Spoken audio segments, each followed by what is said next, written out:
Shema Israel, Adonai Eloheinu, Adonai Echad.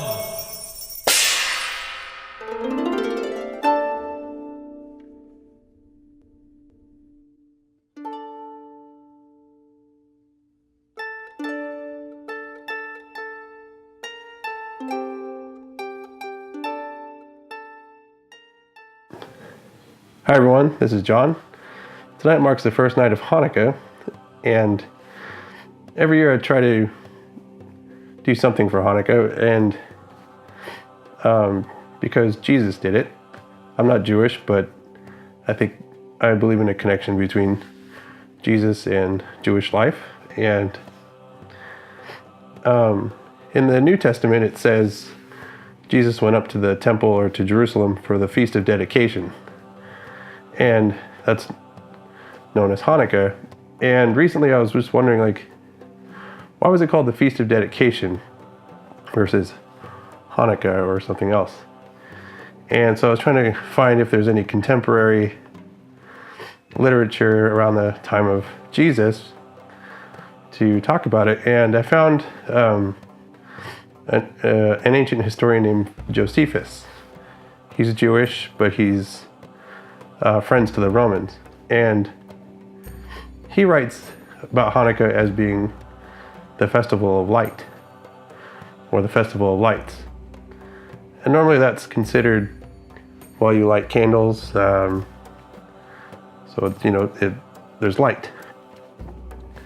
But in his mind, to be the festival of light, light means freedom to worship, where for a long time before his time, Israel was governed by Syria, Greeks, and the temple was used for pagan worship or just left empty.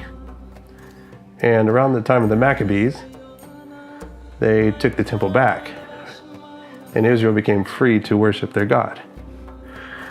So, by using the term Festival of Light, Josephus was being political. The real name was Feast of Dedication, or the Festival of Dedication, meaning the dedication of this temple to the God of Israel. And the Feast of Dedication, or Festival of Dedication, to call it that, it takes more political overtones, that God is king. Not Caesar, not the Greeks, not the Persians, not the Syrians. So think about that. God is king, not others. And he'd be the King of Kings and Lord of Lords. And being a Christian, I always feel funny to call myself a Christian because I feel like I don't really live up to it. But in just trying to follow Jesus and him being the Messiah, there's this, we live in a complex world where, everybody is right, nobody's wrong. And to say to somebody that Jesus is king over all else, that's a pretty bold statement. I mean, if you really think about it. And living in the United States and in the Western world, there's a strong divide between government, religion, separating church and state. And so God becomes this privatized belief, and not to try to shove religion or anything down anybody's throat, but to say, I'm dedicating this time of my life to Jesus, who's the king. What am I saying? Am I being arrogant? Am I being exclusive? To say Jesus is king, I'm going to say he governs my life, where he lives a life of compassion mercy, of love, agape love, of redemption, renewal, resurrection. Everything is new with him, where the outcast is brought close, the condemned are forgiven. And so to take on his life, to let him be king in me, I want that to become my life. Who Jesus is, I want to be. And so in coming to Hanukkah and dedicating my life to, the New Testament talks about the church and Israel really being the temple of God, not just a building, but people being living stones. And, living in the U.S. now, there's such a divide between Republican, Democrat, Libertarian, Christian, Muslim, Jews, to where at some point there's a lot of animosity.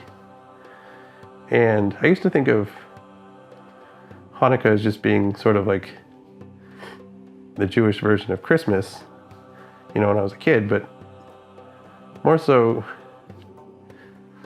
seeing all those divides and differences,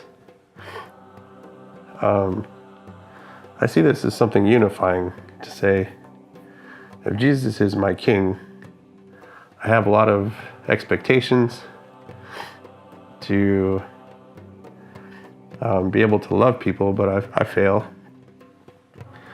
I have a lot of disappointments just from living in hardship sometimes, Sometimes you're out of work, sometimes life doesn't go your way, and I don't think it's selfish to struggle with that. And so as a feast of dedication, or a festival of dedication, dedicating this year to God again, to say, God, be my king, not just privately, but in my whole life.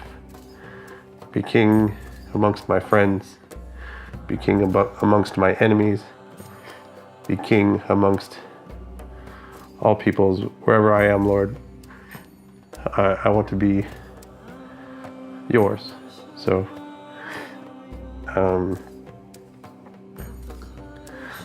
just think about that. Dedicate your whole. Are you open to dedicating God's reign and rule, God's kingdom, to rule in your midst, not just somewhere else or in a poem, but, really, to really think about that. So, over the next week, 8 days, join me in reflecting on God becoming king in you, and you being dedicated to God. Shalom.